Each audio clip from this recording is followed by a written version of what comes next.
Jokowi ini feudal banget. Tampangnya si kampung, tampangnya norak, tapi kelakuannya itu sangat feudal. Saya berikan contoh, dendam sama si Anies, diangkatlah pejabat gubernur si Heru, dulu bekas staf DKI, stafnya Jokowi. Nah si Heru ini kerjaannya mereteli apapun the so-called kinerja positif dari Anies gitu. Anies itu udah menjalani gubernur, selesai dia. Nggak ada prestasi mas, 5 tahun cuma bangun satu puskesmas, gimana? Masjid nggak pernah dibangun sama dia. Nggak ada prestasi kok menurut saya. Word itu apa? Nggak dirasakan langsung oleh masyarakat. Kita nggak bicara yang mengarah ke politik, tapi kita bersyukur 5 tahun Tuhan izinkan kasih ke orang yang pintar ngomong tuh kerja. Wah, ini yang nggak bilangnya begini nih. Dengan sengaja gitu, milih orang yang punya kemampuan untuk disuruh meretelin kerjaannya Anies gitu. Kenapa nggak sih cari lain tokoh pemersatu atau apa dan sebagainya. PJ Gubernur DKI Jakarta, Heru Budi Hartono, mempersiapkan sejumlah langkah-langkah terkait normalisasi Kali Ciliwung. Langkah pertama yakni menggelontorkan dana sebesar 700 miliar rupiah dalam RAPBD 2023. Heru juga akan melanjutkan pembebasan lahan di beberapa wilayah bantaran Kali Ciliwung. Nah, nabok milih tangan, jadi pakai tangan orang buat nabok. Jokowinya sendiri selalu mau kelihatan bijaksana, dikritik nggak komentar. Tapi tangan kirinya suruh buzzer, suruh influencer buat timpa tokoh-tokoh ini. Gitu. Kalau kita jadi pejabat kan jadi tontonan kan, jadi etalase mempertontonkan karakter sejati. Makanya Presiden ke-16 Amerika ngomong begini, kalau mau nguji karakter sejati seseorang, kasih dia kekuasaan, langsung ketahuan karakternya. Setelah 4 tahun Bang Anies berkuasa, saya harus mengakui kalau soal kerja Ahok better. Contohnya paling kecil dan dirasakan oleh masyarakat itu pelayanan publik di kantor kelurahan dan puskesmas itu beda jauh. Waktu zaman Ahok tuh PNS itu jam 7 jam 8 tuh udah standby, udah kerja bener. Sekarang ugal-ugalan lagi mas. Bahkan saya ngalamin demi Allah Mas Anies, pas banjir besar beberapa tahun yang lalu, teman saya hampir kelelep. Saya coba hubungi hotline, bahkan nomor-nomor staf sus Mas Anies mati semua mas nomornya mas. Sampai saya telepon Pak, karena dikirim teman itu, saya sampai coba kontak Pak Kepala BNPB. Akhirnya Pak Doni Monardo yang lebih responsif. Itu aja hal simpel loh. Ekonom senior Rizal Ramli belak-belakan sering jadi sasaran ribuan buzzer jika menuliskan kritik terhadap pemerintah melalui akun media sosialnya. Ia pun sampai bisa mengidentifikasi siapa-siapa buzzer-buzzer rupiah yang menyerang dirinya itu. Ia kemudian menghubungkan fenomena buzzer itu dengan istilah bahasa Jawa, yakni napok nyilih tangan atau memukul dengan memakai tangan orang lain. Jokowinya sendiri tetap kelihatan bijaksana, main tengah, dikritik nggak komentar, tapi tangan kirinya nyuruh buzzer, nyuruh influencer untuk menyerang tokoh-tokoh ini. Ini feodal banget lah, hajar dari belakang, lama-lama kita tahu polanya, ungkap Rizal Ramli. Salah satu indikator mengukur dendam Jokowi itu adalah penunjukan Heru Budi Hartono sebagai pejabat atau PJ Gubernur DKI Jakarta untuk mempereteli kinerja Anies Baswedan yang sudah baik di ibu kota. Begitu kata ekonom senior Rizal Ramli di acara peluncuran Cerutu Nusantara di Kopi Timur, Pondok Kelapa, Jakarta Timur pada Selasa 22 November 2022. Dalam hal ini, Menteri Perekonomian era Presiden Gus Dur itu menyayangkan langkah Anies menemui Gibran Raka Buming Raka di Solo. Aduh, Anies belajarlah sedikit, nggak usah main-main kayak gitu dekati Jokowi. Karena nggak mempan, Jokowi sudah sebel sama dia, ujar Rizal Ramli. Terkait dengan ini, Rizal Ramli bilang Jokowi balas dendam terhadap Anies dengan cara menunjuk Heru Budi sebagai PJ Gubernur DKI Jakarta selepas Anies purna tugas. Makanya Jokowi angkat si Heru, penjabat gubernur, bekas staf dia di DKI. jadi orang dekat dia di istana untuk menjadi penjabat gubernur DKI Jakarta. Kerjaan si Heru ini pretelin apapun yang dikerjain sama Anies, termasuk soal jalur sepeda dan sebagainya. Coba lihat kerdilnya orang ini, bisa mikirin bagaimana ngerjain Anies, kata Rizal Ramli. Padahal menurut Rizal Ramli, tidak ada pemimpin Indonesia selama ini yang sekerdil rezim Jokowi saat ini. Ini negara terlalu besar, penduduknya 270 juta. Masalahnya kompleks sekali. Nggak bisa kita ngandalin pemimpin yang kerdil, yang pikirannya picik, pungkas Rizal Ramli. Pernyataan Rizal Ramli ini sungguh sangat tak berdasar. Kalau kita flashback lagi ke belakang, seperti diketahui Rizal Ramli adalah mantan menterinya Jokowi. Namun, karena tak bisa bekerja, terpaksa Rizal Ramli dicopot atau direshuffle dari kabinet. Dan semenjak direshuffle itu, Rizal Ramli menyerang pemerintahan Jokowi terus-menerus. Nggak ada bagus-bagusnya pemerintahan Jokowi. Nah, itu yang namanya baru pendendam. Sebenarnya yang pendendam itu adalah Rizal Ramli sendiri.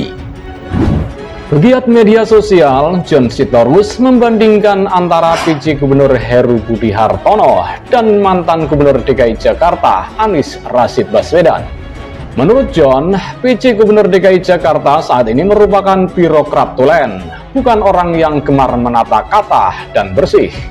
Pak Heru itu birokrat tulen di DKI, orangnya bersih, bukan penata kata, apalagi doyan kelebihan bayar, ujar John dikutip dari unggahan Twitter @mitubi7 pada Senin 7 November 2022.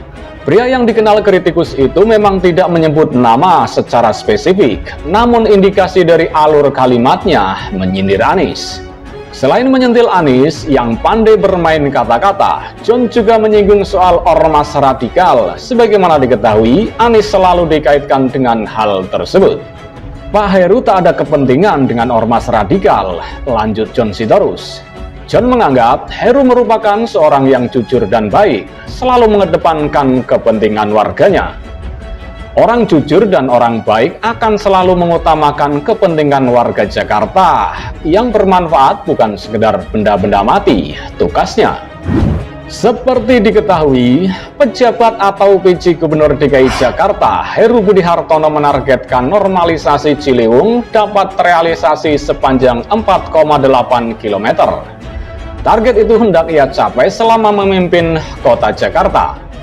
4,8 km itu panjangnya, kata Heru Budi Hartono di Balai Kota DKI Jakarta, Jalan Merdeka Selatan, Jakarta Pusat pada Selasa 8 November 2022. Hal ini disampaikan Heru saat ditanya soal target normalisasi Ciliwung selama mengemban tugas sebagai PJ Gubernur DKI Jakarta.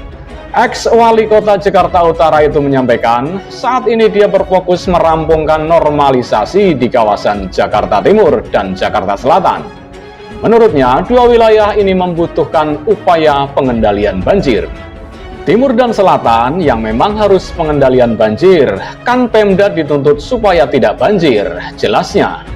Heru kemudian menyampaikan pihaknya memiliki dua opsi menangani warga terdampak normalisasi Ciliwung.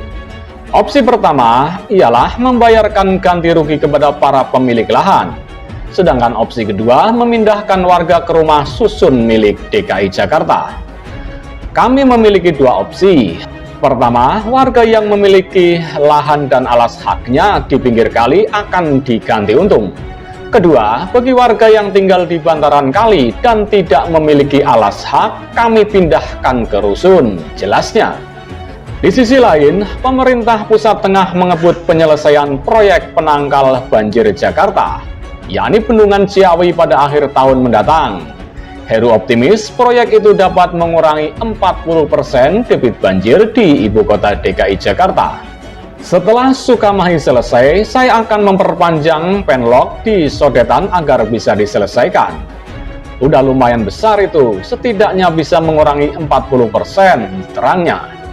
Diketahui, Pemprov DKI menganggarkan 700 miliar rupiah untuk pembebasan lahan normalisasi Ciliwung. Pejabat atau PJ Gubernur DKI Jakarta, Heru Budi Hartono mengatakan anggaran itu masuk rancangan peraturan daerah tentang APBD DKI tahun anggaran 2023. Pembebasan lahan kan ada beberapa 4 kelurahan ya, kurang lebih sekitar 700 miliar rupiah, kata Heru kepada wartawan. Normalisasi sungai memang saat ini tengah dikebut oleh Pemprov DKI, dalam hal ini soal pembebasan lahan. 4 kelurahan yang bakal jadi prioritas berada di Jakarta Timur dan Jakarta Selatan.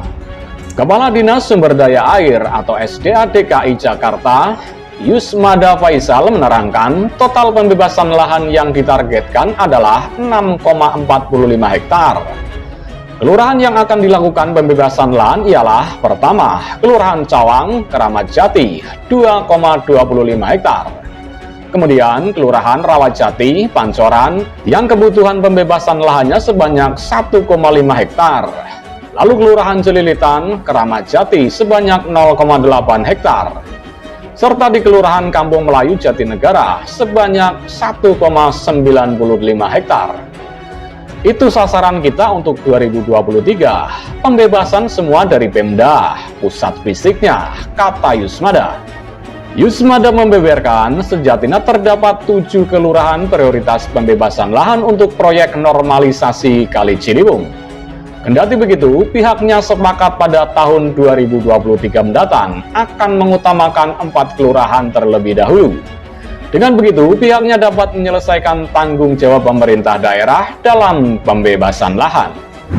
Sementara itu, ex-Gubernur DKI Jakarta Basuki Cahayapurnama alias Ahok menyoroti kinerja pejabat atau PJ Gubernur DKI Jakarta, Heru Budi Hartono. Ahok menilai Heru sosok pemimpin yang bisa bekerja dengan baik. Hal tersebut disampaikan Ahok usai acara reuni relawan dan kawan Flash-Mob Hip Hip Hura di Cilandak Town Square, Jakarta Selatan.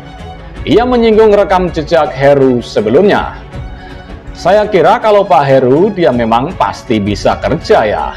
Karena dulu kan waktu kita mulai membereskan baru masuk membereskan waduk fluid. Beliau waktu itu di kota administrasi Jakarta Utara, tutur Ahok kepada wartawan pada Minggu 6 November 2022. Ahok yakin Heru mengerti tugas yang diemban, apalagi lanjutnya. Heru sempat menjadi Kepala Biro Kepala Daerah dan Kerjasama Luar Negeri atau Kabiro KDA dan KLN pada masa pemerintahan Jokowi. Waktu itu kita tarik, beliau paling mengertilah tentang waduk fluid. Lalu selama ini dia kan memang bagian dari KDH kan? Jadi beliau pasti tinggal ikutin aja apa yang telah Pak Jokowi lakukan, ungkap Ahok. Pasti tahulah, karena dia tinggal ikutin aja, sambungnya. Awalnya, 2013, Pemprov DKI di bawah kepemimpinan Gubernur Jokowi dan Wagub Ahok sedang merencanakan normalisasi waduk fluid guna mengatasi banjir. Mereka berdua mencari tahu siapa yang mengerti permasalahan ini secara mendalam. Heru diminta Ahok menjelaskan bagaimana cara menertibkan waduk fluid. Saat Heru mulai menjelaskan kepada Ahok, Ahok kemudian menghentikan Heru untuk tak lagi panjang lebar berbicara di depannya. Heru lebih baik menjelaskan langsung di depan Pak Jokowi.